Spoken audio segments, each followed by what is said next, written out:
ಎಲ್ಲರಿಗೂ ನಮಸ್ಕಾರ. ಕೆಂಚಾಯಿಗೆ ನನ್ನ ಛಾಯಾ ನಿಮ್ಮೆಲ್ಲರೂ ವೆಲ್ಕಮ್ ಮಾಡ್ತಾ ಇದ್ದೀನಿ. ನಾನು ಕಾಲೇಜಲ್ಲಿ ಕೆಮಿಸ್ಟ್ರಿ ಪ್ರೊಫೆಸರ್ ವರ್ಕ್ ಮಾಡ್ತಾ ಇದ್ದೀನಿ. ನನ್ನ ಇಂಟೆನ್ಷನ್ ಈ ಚಾನಲ್ ಸ್ಟಾರ್ಟ್ ಮಾಡೋದಕ್ಕೆ ಅಂದರೆ ಸಾಧ್ಯ ಆದಷ್ಟು ಕೆಮಿಸ್ಟ್ರಿ ರಿಲೇಟೆಡ್ ಟಾಪಿಕ್ನ ಸಿಂಪಲ್ಲಾಗಿ ಕನ್ನಡದಲ್ಲಿ ಹೇಳುವಂಥ ಪ್ರಯತ್ನ ಮಾಡ್ತಾ ಇದ್ದೀನಿ.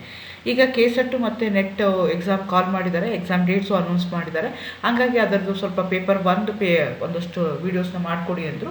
ಅದಕ್ಕೆ ಆ ಚಾಪ್ಟರ್ ಮೇಲೆ ವೀಡಿಯೋಸ್ನ ಮಾಡ್ತಾ ಇದ್ದೀನಿ. ಈಗ ಆ ಸೀರೀಸ್ ನಾನು ಟೀಚಿಂಗ್ ಆ್ಯಪ್ಟಿಟ್ಯೂಡ್ ಅನ್ನೋದು, ಅಲ್ಲಿ ಟೀಚಿಂಗ್ ಆ್ಯಪ್ಟಿಟ್ಯೂಡ್ ಆ್ಯಕ್ಚುಲಿ ನಿಮಗೆ ಪೇಪರ್ 1ನಲ್ಲಿ 10 ಚಾಪ್ಟರ್ಸ್ ಇರುತ್ತೆ.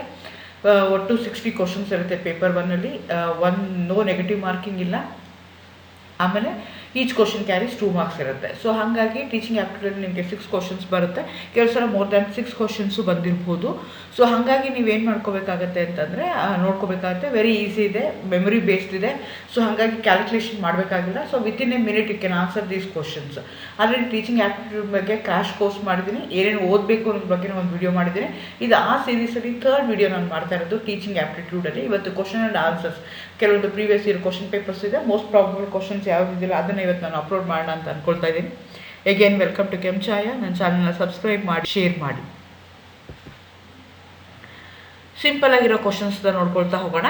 ಎಗೇನ್ ಈ ಕ್ವಶನ್ಸ್ಗೆಲ್ಲ ಏನಂದರೆ ಸ್ವಲ್ಪ ಕಾಮನ್ ಸೆನ್ಸ್ ಇತ್ತು ಅಂದರೆ, ಆಲ್ರೆಡಿ ನೀವು ಟೀಚರಾಗಿ ವರ್ಕ್ ಮಾಡ್ತಾ ಇದ್ದರೆ, if you are working as a lecturer ಏನು ಕಾಲೇಜ್, ಈಸಿ ಆಗುತ್ತೆ ನಿಮಗೆ. ನೀವು ಆಲ್ರೆಡಿ ಹ್ಯಾಂಡಲ್ ಮಾಡಿದರೆ ಕ್ಲಾಸಸ್ನ. ಸೊ ಸಿಚುಯೇಷನ್ಸ್ ಏನಿರ್ತಲ್ಲ, ಲೈಫ್ ಸಿಚುಯೇಷನ್ಸ್ ಏನಿರ್ತಲ್ಲ, ಅದ್ರ ಬಗ್ಗೆ ಕ್ವಶನ್ಸ್ನ ಅವರು ಕೇಳ್ತಾ ಹೋಗ್ತಾರೆ. One of the following behaviours is not the characteristics of a democratic teacher. Democratic teacher ಅಂದರೆ ಏನು ಅಂತಂದರೆ ಎಲ್ಲನೂ ಮ್ಯಾನೇಜ್ ಮಾಡುವಂಥದ್ದು. ಡೆಮೊಕ್ರೆಟಿಕ್ ಆಗಿ ರೂಲ್ಸ್ ಆ್ಯಂಡ್ ರೆಗ್ಯುಲೇಷನ್ ಪ್ರಕಾರ, whether it's a very good student ಅಥವಾ ಬ್ಯಾಡ್ ಸ್ಟೂಡೆಂಟ್ ಇರ್ಬೋದು, ಅಟೆಂಟಿವ್ ಸ್ಟೂಡೆಂಟ್ ಇರ್ಬೋದು, ಆರೋಗ್ಯಂಟ್ ಸ್ಟೂಡೆಂಟ್ ಇರ್ಬೋದು, ಎಲ್ಲರಿಗೂ ಒಂದೇ ರೀತಿ ಬಿಹೇವ್ ಮಾಡ್ತಾರಲ್ಲ ಅಂಥ ಟೀಚರ್ಗೆ ಡೆಮೊಕ್ರೆಟಿಕ್ ಟೀಚರ್ ಅಂತ ಕರೀತಾರೆ. ಇಲ್ಲಿ ಈಗ ಈ ಥರ ಕ್ವಶನ್ಸ್ ಕೊಟ್ಟಾಗ you have to be very very careful. ಅಲ್ಲಿ ನಾಟ್ ನೆಗೆಟಿವ್ಲಿ ಸೆನ್ಸ್ ಇರುವಂತಿದ್ದಾಗ ಅದು ನಾವು ನಾಟ್ ನೋಡಲಿಲ್ಲ ಅಂತಂದರೆ ಬೇರೆ ಬರೆಯುವಂಥ ಚಾನ್ಸಸ್ ಇರುತ್ತೆ. One of the following behaviours is not characteristics of a democratic teacher ಅಂತ ಹೇಳ್ತಿದ್ದಾರೆ. ಸೊ ಹಂಗಿದ್ದಾಗ ನೀವು ಕೇರ್ಫುಲ್ ಆಗಿರಬೇಕಾಗತ್ತೆ. Not care about the intelligent student. Keep your speed of teaching fast so that the student comprehensive level may increase. Keep your teaching slow. Keep your teaching slow along with some extra guidance to the bright pupils. So ಯಾವುದು ತಪ್ಪು ಯಾವುದು ಸರಿ ಅಂತಿಲ್ಲ. Again that depends upon the personality of that particular teacher. ಹಂಗಾಗಿ ನಾವೇನು ಮಾಡಬೇಕಾಗುತ್ತೆ, but ಅವ್ರು ಏನು ಹೇಳ್ತಾ ಇದ್ದಾರೆ, ಡೆಮೊಕ್ರೆಟಿಕ್ ಟೀಚರ್ ಅಂತ ಹೇಳ್ತಾ ಇದ್ದಾರೆ. ಸೊ ಹಾಗಾಗಿ ನಾವು ಆನ್ಸರ್ನ ತೊಗೊಂಡ್ರೆ ನಾವು ಮಾಡ್ತಾ ಇರ್ಬೇಕಾದ್ರೆ ನಮ್ಮ ಕ್ಲಾಸ್ ರೂಮಲ್ಲಿ ಸ್ಲೋ ಲರ್ನರ್ಸ್ ಇರ್ತಾರೆ, ಅಡ್ವಾನ್ಸ್ ಲರ್ನರ್ಸ್ ಇರ್ತಾರೆ. ಅವೆರಡನ್ನೂ ನಾನು ಬ್ಯಾಲೆನ್ಸ್ ಮಾಡಬೇಕಾಗತ್ತೆ. ಸೊ ಹಂಗಂತ ಬರೀ ಅಡ್ವಾನ್ಸ್ ಲರ್ನರ್ಸ್ ಒಂದು ಕಡೆ ಕೂರಿಸ್ಕೊಳ್ಳೋಣ, ದಡ್ಡನ್ನೆಲ್ಲ ಒಂದು ಕಡೆ ಕೂರಿಸ್ಕೊಂಡು ಪಾಠ ಮಾಡೋಣ ಅಂದರೆ ಹಂಗೆ ಮಾಡೋಕ್ಕಾಗಲ್ಲ. Have to balance both the things. ಹಾಗಾಗಿ keep your teaching slow along with some extra guidance to the bright pupils. That will be the right answer. Intelligent ಹುಡುಗರನ್ನ ನಾನು ಕೇರ್ ಮಾಡಲಿಲ್ಲ, ಬರೀ ದಡ್ರಿಗೆ ಹೇಳ್ತೀನಿ ಅಂದರೆ intelligent student will get irritated. ತುಂಬ ಫಾಸ್ಟಾಗಿ ಮಾಡ್ತಿದ್ರೆ intelligent student can follow, but again slow learners ಇರ್ತಾರಲ್ಲ ಅವರು ಇರಿಟೇಟ್ ಆಗ್ತಾರೆ. ಇವಾಗ ಟೀಚಿಂಗ್ ಸ್ಲೋ ಮಾಡಿದ್ವಿ ಅಂತಂದರೆ ಫಾಸ್ಟ್ ಇಂಟೆಲಿಜೆಂಟ್ ಸ್ಟೂಡೆಂಟ್ಗೆ ಕಷ್ಟ ಆಗುತ್ತೆ. ಹಾಗಾಗಿ ನೀವೇನು ಮಾಡಬೇಕಾಗತ್ತೆ ಅಂದರೆ ಸ್ಲೋನೂ ಇರಬೇಕು, ಅದೇ ರೀತಿಯಲ್ಲಿ ಎಕ್ಸ್ಟ್ರಾ ಗೈಡೆನ್ಸು ಬ್ರೈಟ್ ಸ್ಟೂಡೆಂಟ್ಸ್ಗೆ ನೀವು ಕೊಡ್ತಾ ಹೋಗಬೇಕು. So that will be the answer. ಅದೇ ರೀತಿ ಇನ್ನೊಂದು ತೊಗೊಂಡ್ರೆ, one of the following behaviours is not characteristics of a democratic teacher ಅಂತ ಕೇಳ್ತಾ ಇದ್ದಾರೆ. So to understand, try to understand the psycho-economic background of a student. Affectionate even to poorly performing students, tolerant nonsensical questions from the student, tolerance even mischievous and aggressive behavior of the student. Again ಇಲ್ಲಿ not ಅಂತ ಇದೆ, you have to be very very careful ಇರಬೇಕು. Try to understand the psycho economic background of the students. Affectionate even to poorly performing student ಅದು ಮಾಡಲೇಬೇಕು. Tolerant questions, nonsensical questions ಕೇಳಿದ್ರೆ ನಾವು tolerate ಮಾಡ್ಕೋಬೇಕು. Tolerate even the mischievous and aggressive behaviour of the student. So ನನಗೆ answer ಯಾವ್ದು ಆಗಬೇಕು ಅಂತಂದರೆ tolerant even behaviours aggressive behaviour of the ಸ್ಟೂಡೆಂಟ್ನ ನಾನು ಮಾಡಬೇಕಾಗಿಲ್ಲ. It's not A characteristic. ಅದನ್ನು ಹಂಗಂತ ನಾನು ಡೆಮೊಕ್ರೆಟಿಕ್ ಆಗಿದ್ದೀನಿ, ಒಳ್ಳೆಯವನಾಗಿದ್ದೀನಿ ಹಂಗಂತ ತಕ್ಷಣ ಅವ್ರು ಮಾಡಿದ್ದನ್ನು ನಾವು ಸಹಿಸ್ಕೋಬೇಕು ಅಂತಿಲ್ಲ. Try to understand the psycho economic background of the students ನಮಗೆ ಬೇಕಾಗುತ್ತೆ. ಯಾವ ಥರ ಬ್ಯಾಕ್ಗ್ರೌಂಡ್ ಇದ್ದಾರೆ, ಸೊ ಅವ್ರದ್ದು ಥಿಂಕಿಂಗ್ ಕೆಪಾಸಿಟಿ ಏನಿದೆ, ಯಾವ ಬ್ಯಾಕ್ಗ್ರೌಂಡಿಂದ ಬಂದಿರೋದು ಇಂಪಾರ್ಟೆಂಟ್ ಆಗುತ್ತೆ. ಅದು ಡೆಮೊಕ್ರೆಟಿಕ್ ಟೀಚರು ನೋಡಬೇಕಾಗತ್ತೆ. ಪೂರ್ ಪರ್ಫಾರ್ಮಿಂಗ್ ಸ್ಟೂಡೆಂಟ್ಸ್ಗೂ ನಾವು ಪ್ರೀತಿನ ತೋರಿಸ್ಬೇಕಾಗತ್ತೆ. ಸೊ ಕ್ವಶನ್ಸ್ ಅಟ್ಲೀಸ್ಟ್ ಅಟೆಂಟಿವ್ ಆಗಿ ಕೇಳಿ ಕ್ವಶನ್ಸ್ ಏನೋ ಕೇಳ್ತಾ ಇದ್ರಿಂದ ನಾವು ಟಾಲರೇಟ್ ಮಾಡ್ಕೋಬೇಕಾಗತ್ತೆ. ಯಾವುದು ನಾವು ಟಾಲರೇಟ್ ಮಾಡಬಾರ್ದು ಅಂದರೆ ಮಿಸ್ಶಿವಿಯಸ್ಸು ಅಗ್ರೆಸಿವ್ ಬಿಹೇವಿಯರ್ ಸ್ಟೂಡೆಂಟ್ಸ್ ನಾನು ಟಾಲರೇಟ್ನ ಮಾಡ್ಕೋಬೇಕು. ಈ ಥರ ಕ್ವಶನ್ಸ್ ಕೊಟ್ಟಾಗ ನಿಮಗೆ ಅಗೇನ್ 1 ಮಿನಿಟ್ಗಿನ ಜಾಸ್ತಿ ಬೇಕಾಗುತ್ತೆ ಕೆಲವು ಸಲ ಈಗ, ಯಾಕೆಂದರೆ ನಾವು ಇದರಲ್ಲಿ ಸೋ ಮೆನಿ ಥಿಂಗ್ಸ್ 4 ಕ್ವಶನ್ಸ್ ಕೇಳೋದನ್ನ ಒಂದೇ ಕ್ವಶನಲ್ಲಿ ಕೇಳಿರ್ತಾರೆ ಅವರು. ಹಾಗಾಗಿ ನೀವೇನು ಮಾಡಬೇಕಾಗತ್ತೆ, ಈ ಥರದ್ದು ಬಂದಾಗ ಸ್ವಲ್ಪ ನೋಡ್ಕೋಬೇಕಾಗತ್ತೆ, ಆಗುತ್ತೆ ಅಲ್ವಾ, ಮುಂಚೆನೇ ಓದಿದಿನ ಇಲ್ವಾ ನೀವು ಅದನ್ನು ನೋಡ್ಕೋಬೇಕಾಗತ್ತೆ. Match list 1 list 2 and select the correct answer from the code given below ಅಂತ ಹೇಳ್ತಾ ಇದ್ದಾರೆ. ಮೆಥಡ್ ಒಂದು ಕಡೆಗೆಲ್ಲ ಮೆಥಡ್ ಕೊಟ್ಟಿದ್ದಾರೆ. This are the different teaching methods ಇದೆ. ಲೆಕ್ಚರ್ ಮೆಥಡ್ ಇದೆ, ಡಿಸ್ಕಷನ್ ಅದನ್ನು ಗ್ರೂಪ್ ಡಿಸ್ಕಷನ್ ಅಂತ ಅನ್ಬೋದು, ಸೆಮಿನಾರ್ಸ್ ಇದೆ, ವರ್ಕ್ಶಾಪ್ಸ್ ಇದೆ. ಇನ್ನೊಂದು ಕಡೆಗೆ ಆ ಮೆಥಡ್ಗೆ ಯಾವ ಟೆಕ್ನಿಕ್ ಬೇಕು ಅಂತ ಟೆಕ್ನಿಕ್ಸ್ಗಳನ್ನ ಇನ್ನೊಂದು ಕಡೆ ಕೊಟ್ಟಿದ್ದಾರೆ. ಇಂಟ್ರಾಕ್ಟಿವ್ ಸ್ಕಿಲ್ಸ್ ಕೊಟ್ಟಿದ್ದಾರೆ, ಪ್ರೆಸೆಂಟೇಷನ್ ಸ್ಕಿಲ್ಸ್ ಕೊಟ್ಟಿದ್ದಾರೆ, ಪರ್ಸ್ಯೂವ್ ಸ್ಕಿಲ್ಸ್ ಕೊಟ್ಟಿದ್ದಾರೆ, ಗೈಡೆಡ್ ಪ್ರಾಕ್ಟೀಸ್ ಅಂತ ಕೊಟ್ಟಿದ್ದಾರೆ. ಸೊ ನೀವು ನೋಡ್ಕೋಬೇಕಾಗತ್ತೆ ನನಗೆ ಯಾವುದನ್ನ ಕೊಟ್ಟಿದ್ದಾರೆ. ಸೊ ಯಾವುದಕ್ಕಿದೆ ಅಟ್ಲೀಸ್ಟ್ ನಿಮಗೆ ಯಾವ್ದಾದ್ರು ಒಂದಕ್ಕೆ ನಿಮ್ಗೆ ಐಡಿಯಾ ಬಂತು ಅಂತಂದರೆ ಈಸಿಯಾಗಿ ಗೊತ್ತಾಗುತ್ತೆ. ಈಗ ನಿಮಗೆ ಫಸ್ಟು ಲೆಕ್ಚರ್ ಮೆಥಡ್ ಇದೆ. ಲೆಕ್ಚರ್ ಮೆಥಡ್ ಯಾವಾಗೂ ಏನಾಗುತ್ತೆ, ಪ್ರೆಸೆಂಟೇಷನ್ ಸ್ಕಿಲ್ಸ್ ಇರಬೇಕು. ನಿಮ್ಮ ಲೆಕ್ಚರ್ ಹೇಳ್ತಾ ಇದ್ದೀನಿ ಅಂತಂದರೆ ನಿಮಗೆ ಪ್ರೆಸೆಂಟೇಷನ್ ಸ್ಕಿಲ್ಸ್ ಚೆನ್ನಾಗಿ ಗೊತ್ತಿರಬೇಕು. ಆ ಥರ ಡಿಸ್ಕಷನ್ ಮಾಡ್ತಾ ಇದ್ದೀವಿ ಅಂತಂದರೆ ಅದಕ್ಕೆ ಪರ್ಸ್ಯೂವ್ ಸ್ಕಿಲ್ಸ್ ಇರಬೇಕು ನನಗೆ. ನೆಕ್ಸ್ಟು ಡಿಸ್ಕಷನ್ ಮಾಡ್ತಾ ಇದ್ದೀನಿ ಅಂದರೆ ನನಗೆ ಇಂಟ್ರಾಕ್ಟಿವ್ ಸ್ಕಿಲ್ಸ್ ಬೇಕು, ಅವಾಗಷ್ಟೇ ಡಿಸ್ಕಷನ್ ಆಗುತ್ತೆ. ಆ ಥರ ಸೆಮಿನಾರ್ಸ್ ಏನಾದರೂ ನಾನು ಮಾಡ್ತಾ ಇದ್ದೀನಿ ಅಂತಂದರೆ ಸೆಮಿನಾರ್ಸ್ಗೆ ನನಗೆ ಏನು ಬೇಕಾಗುತ್ತೆ ಅಂದರೆ ಪರ್ಸ್ಯೂವ್ ಸ್ಕಿಲ್ಸ್ ಬೇಕಾಗುತ್ತೆ. ಅದು ಬರ್ಬೋದು, ಪ್ರಾಜೆಕ್ಟ್ ಮಾಡ್ತಾ ಇರೋದು, ಸೆಮಿನಾರ್ ಮಾಡ್ತಾ ಇರೋದು, ವರ್ಕ್ ಆಗ್ಬೋದು, ನನಗೆ ಪೇಷನ್ಸ್ ಇರಬೇಕಾಗತ್ತೆ. ನೆಕ್ಸ್ಟು ವರ್ಕ್ಶಾಪ್ಸ್ ಬೇಕು ಅಂತಂದರೆ ನನಗೆ ಗೈಡೆಡ್ ಪ್ರಾಕ್ಟೀಸ್ ಬೇಕು. ಯಾಕಂದರೆ ವರ್ಕ್ಶಾಪ್ ಎಲ್ಲ ಮಾಡ್ತೀನಿ ಅಂತಂದರೆ ಯಾರೊಬ್ಬರು ನನಗೆ ಹೆಲ್ಪ್ ಮಾಡೋಕ್ಕೆ ಬೇಕು, ಪ್ರಾಕ್ಟೀಸ್ ಮಾಡೋಕ್ಕೆ ಅಂತ ತಿಳಿರುತ್ತೆ. ಸೊ ಹಾಗಾಗಿ ಆನ್ಸರ್ ಏನಾಗುತ್ತೆ ಅಂತಂದರೆ so C is the answer. So ನೋಡಿಕೊಂಡು ಮಾಡಬೇಕಾಗತ್ತೆ. Next identify the behaviour of which professional ethics of a teacher. So ಕೊಟ್ಟಿದ್ದಾರೆ ಇಲ್ಲಿ ಯಾವ್ಯಾವುದು ಅಂತ ನೋಡ್ಕೋಬೇಕಾಗತ್ತೆ. Ignore the student who wants to answer all the questions, encroaching on the teaching period of the colleague, going late to the classes, take extra classes to complete the syllabus. So ಇಲ್ಲಿ ಏನು ಮಾಡಬೇಕು, professionalism ನನಗೆ ethics ಇರಬೇಕು, ethical teacher ಇರಬೇಕು ನಾನು ಅಂತಂದರೆ ನಾನೇನು ಮಾಡಬೇಕು, ನಾನು ಎಲ್ಲ ಟೀಚರ್ಸ್ಗೆಲ್ಲ ಆನ್ಸರ್ಸ್ ಮಾಡೋ ಸ್ಟೂಡೆಂಟ್ಸ್ನ ಇಗ್ನೋರ್ ಮಾಡಕೂಡ್ದು. ಆಮೇಲೆ ನಂದು ಕ್ಲಾಸ್ ಈಗ 10 ಗಂಟೆಯಿಂದ 11 ಗಂಟೆಗೆ ಇದೆ ಅಂತಂದರೆ exactly by 11 o'clock I have to come out of the class. ನಾನು ಎನ್ಕ್ರೋಚ್ ಮಾಡ್ಕೋಬಾರ್ದು. ನಾನು 10 ನಿಮಿಷ ಲೇಟಾಗಿ ಹೋಗಿದ್ದೀನಿ ಅಂತಂದ್ಬಿಟ್ಟು ಅಲ್ಲಿ 11 ಕಾಲ ತನಕ ಬರೋದು, ಅವ್ರಿಗೂ ಬಂದಿರೋ ಟೀಚರ್ನು ಬಾಗಿಲು ನಿಲ್ಲಿಸೋವಂಥದ್ದು it's not an ethics. Next ಹಂಗಂತ ನಾನು ಲೇಟಾಗಿ ಹೋಗೋದು ತಪ್ಪಾಗತ್ತೆ. ಅಕಸ್ಮಾತ್ ಬೈ ಚಾನ್ಸ್ ಏನೋ ಕಾರಣಕ್ಕೆ ನೀವು ಲೇಟಾಗಿ ಹೋದ್ರಿ, ಸೊ ಜೆನ್ಯೂನ್ ರೀಸನ್ ಇತ್ತು, ಲೇಟಾಗಿ ಹೋದ್ರಿ ಇದ್ರೂ you have to come out of the class after your period 10 to 11 ಇದೆ ಅಂದರೆ 11 o'clock ನೀವು ವಾಪಸ್ ಬರಬೇಕಾಗತ್ತೆ. ಸೊ ನೀವು ಅದೂ ನಾನು ಮಾಡಬೇಕಾಗತ್ತೆ. Take extra classes to complete the syllabus. So ನನಗೆ ಆನ್ಸರ್ ಯಾವುದಾಗುತ್ತೆ ಅಂದರೆ D will be the answer. Extra class ತೊಗೊಂಡು ನಾನು ಪೋರ್ಷನ್ನ ಕಂಪ್ಲೀಟ್ ಮಾಡಬೇಕಾಗುತ್ತೆ. ಇದನ್ನು ನಾನು ಮಾಡಬಾರ್ದು, ಇಗ್ನೋರ್ ಮಾಡಬಾರ್ದು, ಎನ್ಕ್ರೋಚ್ ಮಾಡಬಾರ್ದು, ಲೇಟಾಗಿ ಹೋಗಬಾರ್ದು. ಸೊ ನನಗೆ ಎಕ್ಸ್ಟ್ರಾ ಕ್ಲಾಸ್ ತೊಗೊಂಡು ಪೋರ್ಷನ್ನ ಕಂಪ್ಲೀಟ್ ಮಾಡೋದು ನನಗೆ ಪ್ರೊಫೆಷನಲ್ ಎಥಿಕ್ಸ್ ಅಂತ ಆಗುತ್ತೆ. ಹಾಗಾಗಿ ಆ ಕರೆಕ್ಟ್ ಇದೆ. Next identify the skills needed by the present day teachers to make the class room teaching more efficient. Knowledge of the technology, use of technology in the class room transaction, knowledge of the student need, content mastery.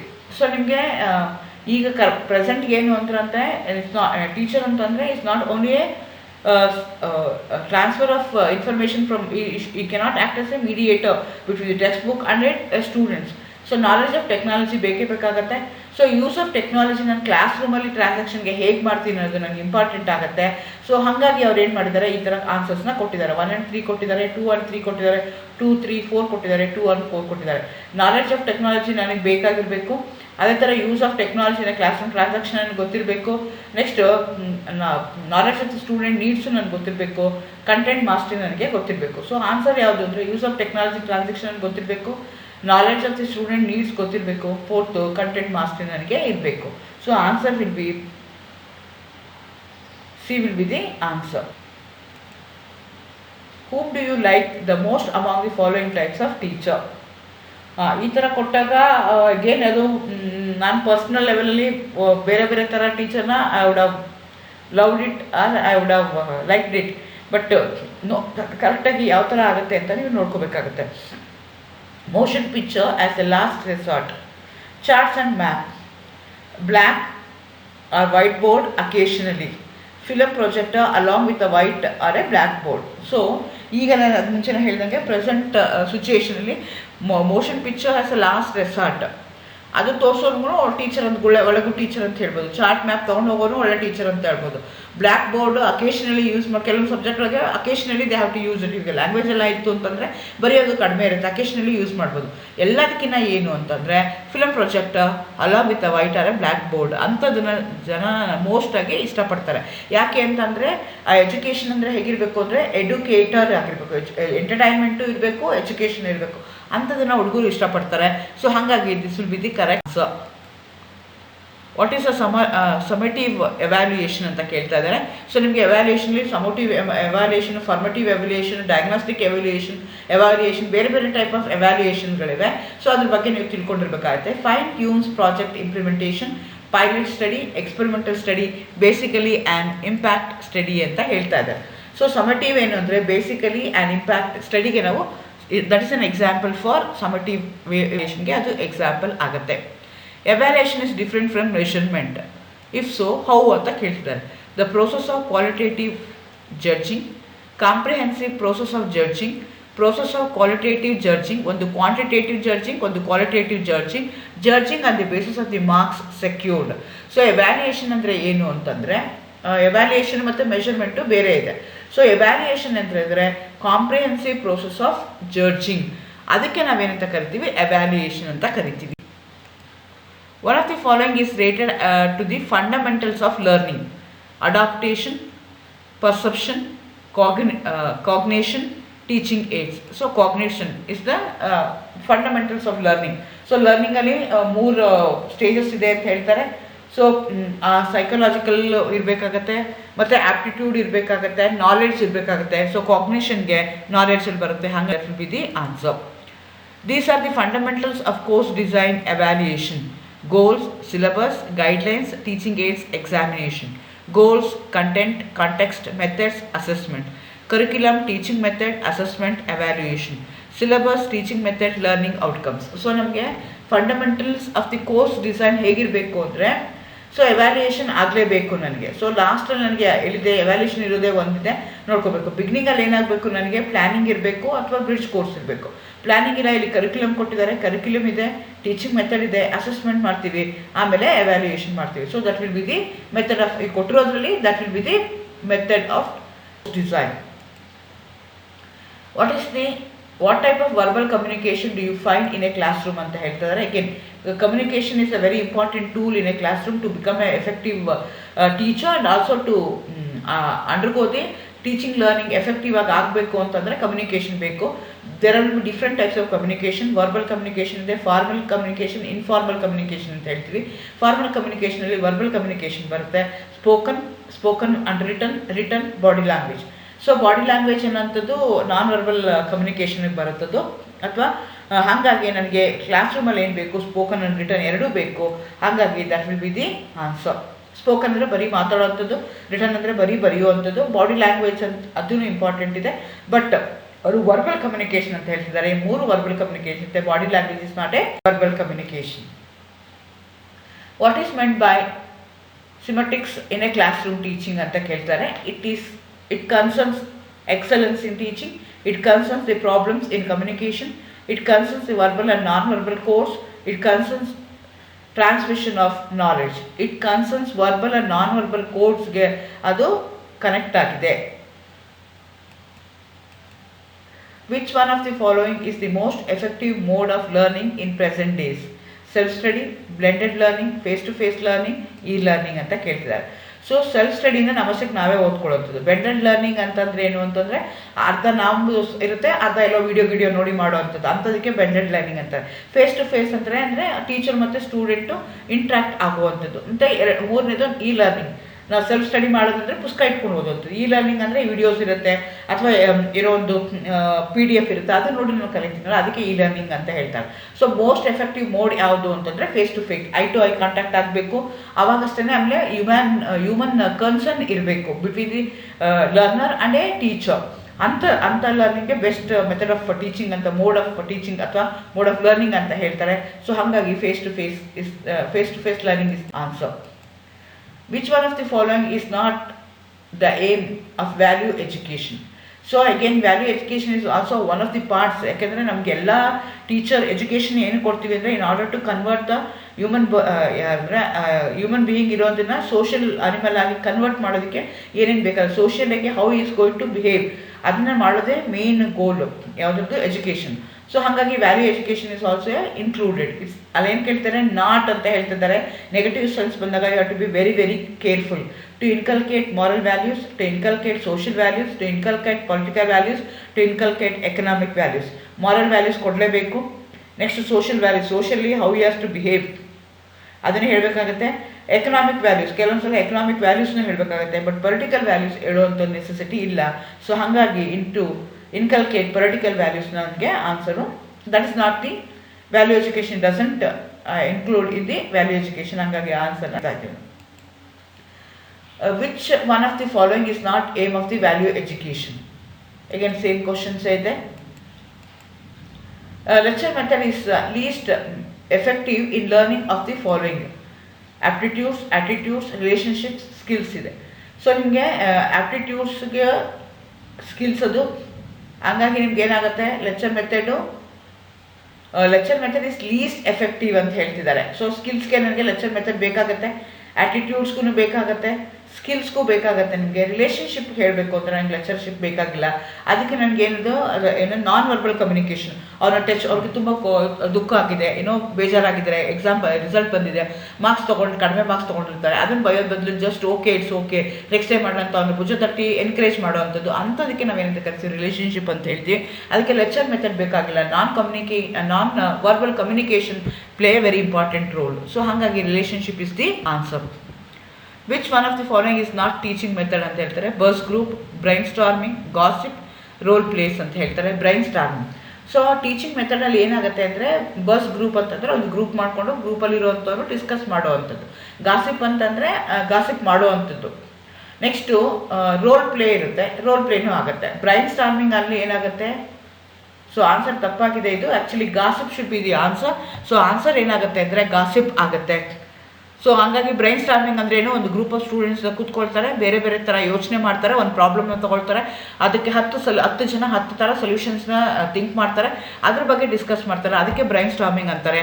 So answer ಏನಾಗುತ್ತೆ ಅಂದರೆ gossip will be your answer. Which of the following techniques used by a teacher to teach include? Lecture ಇದೆ, interactive lecture ಇದೆ, group work ಇದೆ, self study ಇದೆ. Course ಕೊಟ್ಟಿದ್ದಾರೆ 1 2 3 4 ಆಗುತ್ತಾ? ಎಲ್ಲನೂ ಬೇಕಾ? 1 2 3 ಓನ್ಲಿ ಬೇಕಾ? 1 and 2 ಮಾತ್ರ ಬೇಕಾ? 1 3 4 ಬೇಕಾ ಅಂತ. Techniques used by a teacher to teach. Techniques ಯಾವುದು? ಲೆಕ್ಚರ್ ಬೇಕು, ಇಂಟ್ರಾಕ್ಟಿವ್ ಲೆಕ್ಚರ್ ಬೇಕು, ಗ್ರೂಪ್ ವರ್ಕ್ ಬೇಕು, ಸೆಲ್ಫ್ ಸ್ಟಡಿ ಬೇಕಾಗಿಲ್ಲ ನನಗೆ. ಸೊ ಹಾಗಾಗಿ 1 2 3 will be the answer. So B will be the answer. Okay, 1 and 2 only, 1 ಮತ್ತು 2. ಗ್ರೂಪ್ ವರ್ಕು ಬೇಕಾಗಿಲ್ಲ, because the teacher cannot use a group work. ಹಾಗಾಗಿ 1 and 2 will be the answer. The dynamic approach to learning implies the teacher should be dynamic and energetic. The student should be required to learn through activities. Topics should be constantly changed for novelty. Teaching should be effective. So dynamic approach ಅಂತ ಕೇಳ್ತಾ ಇದ್ದಾರೆ. The student should be required to learn through activities.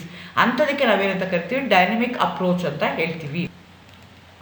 The student who seeks meaning and reasoning for what he or she learns can be classified as innovative learner, common sense learner, dynamic learner, analytical learner. ಅಂಥದಕ್ಕೆ analytical learner ಅಂತ ಹೇಳ್ತಾರೆ.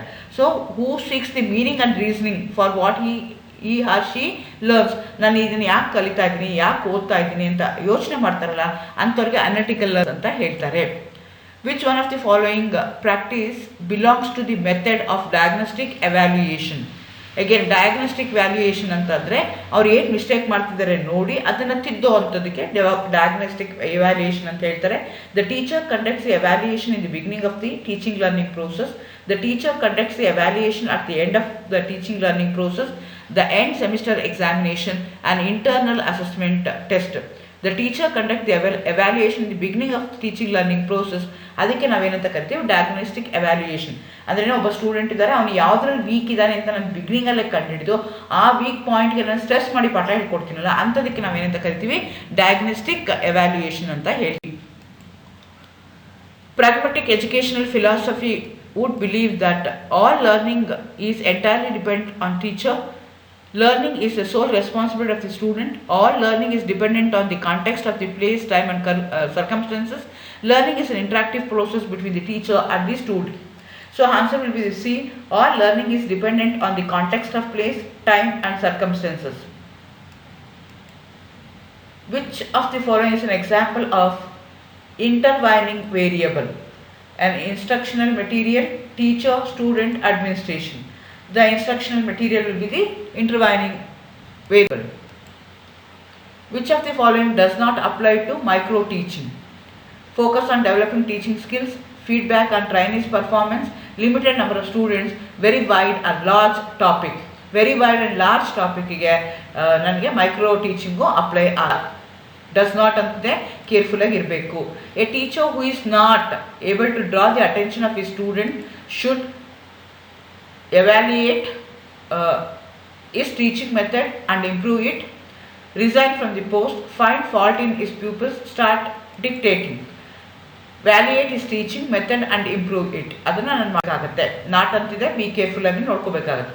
Arrange the following teaching process in order: relating the present knowledge with the previous knowledge, evaluation, reteaching, formulating objective, presentation of the materials. ಯಾವುದಾದ್ಮೇಲೆ ಯಾವುದು ಬರಬೇಕು ಅಂತ ನೀವು ನೋಡ್ಕೋಬೇಕಾಗತ್ತೆ.